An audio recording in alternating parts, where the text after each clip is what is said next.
Hey there, it's Karen, and I'm here on my bed with Whiskey Sour, and it is Devil's Night. Thank you for all your Happy Devil's Night greetings that you've been sending me. It's the most bizarre thing in the world to see Happy Devil's Night or Happy Hell's Night. It's like, okay, well, it's awesome that we're going to attempt to make a really horrible thing in history a happy time. Most people don't know about the history of Devil's Night. It's been attributed mostly to a lot of the fires that happened in Detroit, kind of through the 70s and into the 90s. And then they kind of started to get a handle on it with doing the neighborhood watch thing. But Devil's Night goes way back. Even in the 30s it was back, but it was just more kind of troublesome things that people would do, like throwing eggs and stuff. But then Detroit, probably out of anywhere in the world, has been hit hardest with the arson and things that go on. And then Saginaw, Michigan, they've had an increase in their arsons over the years. And I think like one year there was 40 or 42 houses that went up in flames. Like, these are people's homes. It's not fun anymore, and it's certainly not a happy night for those people that completely lost everything. So yeah, we could say, let's make it a happy day by maybe not doing those things. Therefore, a happy Devil's Night. That would be good. I'll probably get a curl up with a crow tonight. There's some, that's definitely somebody who cut down the crime rate, I would say. Of course, he caused a lot of casualties along the way. But the best Devil's Night scene ever portrayed in a movie, I think, or even on television, probably comes from The Crow. And funny that recently I was talking about The Crow again with the James O'Barr interview. If you guys are going to watch The Crow, may I humbly suggest that you, again, I'm really putting the pressure on for you guys to go do this, to go to YouTube and watch that 4-part series with the creator of The Crow, the author, and who did all the Crow books and everything. Came up with a story over that 9-year period. James O'Barr did. There's a 4-part interview on YouTube that gives you that kind of backstory for The Crow, and it just gives a whole brand new dimension as well.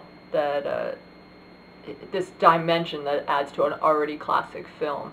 So I really highly recommend you going watching that. Can't say it enough.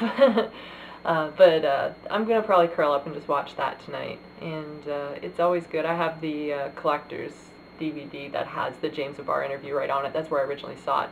So I always try to watch that and kind of get pumped up with the interview, just seeing the backstory of where the whole story came from. And then I watch The Crow, and then it has a whole new dimension. These people that think that's just, this violent vigilante and this hell-bent on revenge, that's not what The Crow is entirely about. That stuff's in it, makes for a good, action-packed film. And Brandon Lee, of course, did a stunning job, but there is that backstory that does give that whole dimension.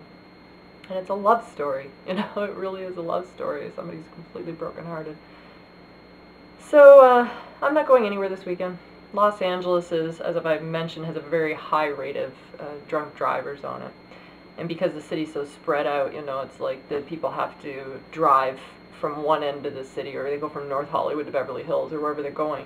And they either can't get a cab because they just can't find one, or the cab fare is too high. You're spending a lot of money in cab fare. But they still don't seem to think that that's better than, killing someone on the road. Like, it's an insane thing that I cannot stress enough, that if you guys are going out this weekend, there's just absolutely no reason to have a drink and then get behind the wheel of a car. So, know your limit and find a designated driver, and get somebody to drive for you. Crash at someone's house. I don't think there's anybody out there that would say no to you if you say, you know what, I'm drinking tonight, can I crash at your place? There's nobody out there that's going to say, no, you can't crash on my couch or on my floor or whatever. Like, they're mean then, you shouldn't hang out with them. But just, it's really important you don't get behind the wheel of a car tonight. You're way more intoxicated than you think you are. I promise you that. I do love Halloween, though. I love that people can dress up and become someone else for the weekend. I do like dressing up, although I don't have kids coming to my apartment here in Los Angeles, so I don't really see the point this year. But what I do love, this is a weekend where nobody has me doing any work. There's no phones ringing, and so I can essentially just do what I want, and it's an excuse to not work. And I love that. That I can just do nothing throughout the whole weekend if I want to. There's always stuff that comes up, of course, and I'll get myself completely behind on a bunch of work, but it's a good excuse to do nothing. Halloween tends to add some color to a colorless world. Everyone works very hard, and it's so cool to play dress up. We did it as kids too. If you are just a child playing or an adult having fun, it's all good. But the phrase, "what mask do you wear?"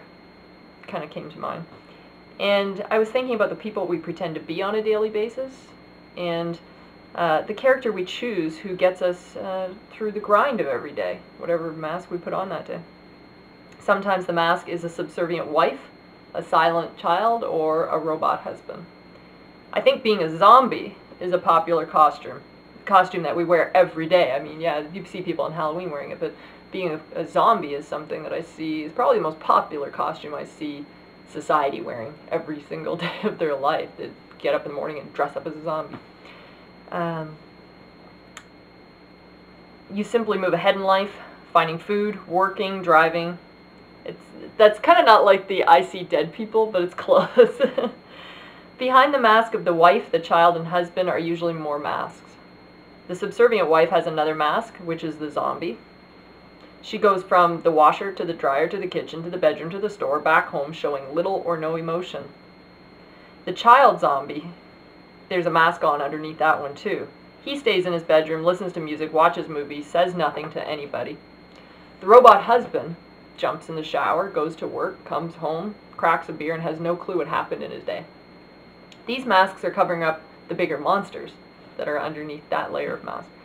Some monsters lurk underneath for many years. They lie dormant, they gain strength, and then they wait to explode. Something may set them off, and then they go into this massive destructive mode, flattening everything around them.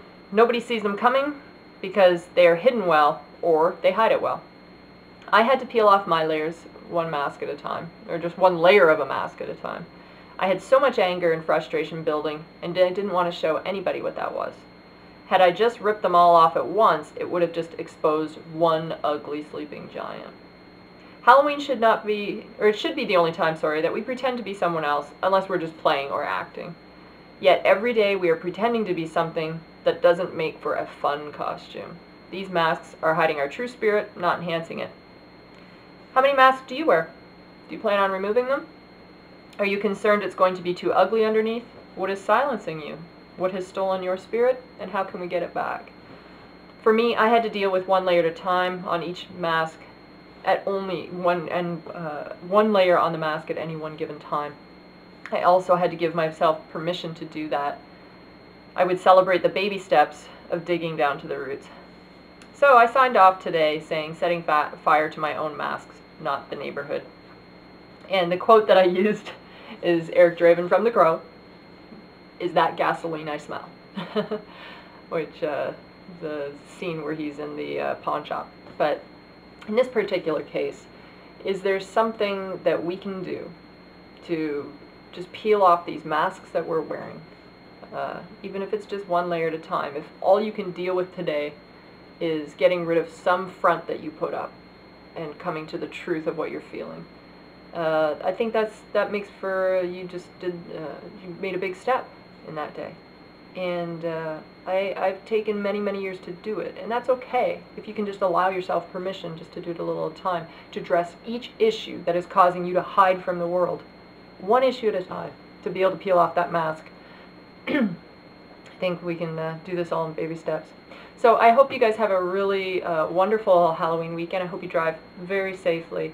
And even if you're not drinking and you're out there driving, there's a lot of nutcases out there. There just is. And especially Devil's Night, people feel a lot of anxiety and things that they're feeling throughout the year, and they feel that's a good excuse to go and be destructive. And it might be your car, or it might be your house, or whatever. But, you know, I don't want to be the big bummer and sound like an old woman here, but, you know, you guys mean a lot to me, and I want to see you guys really safe and having a good time. So please have a really good time this weekend. I noticed on Sunset they have their signs up, no silly string, which is so funny to me because I used to play with silly string as a child, but they got a $1,000 fine now for silly string. You're just not allowed to use silly string. you can't even be in possession of it, or you have $1,000 fine.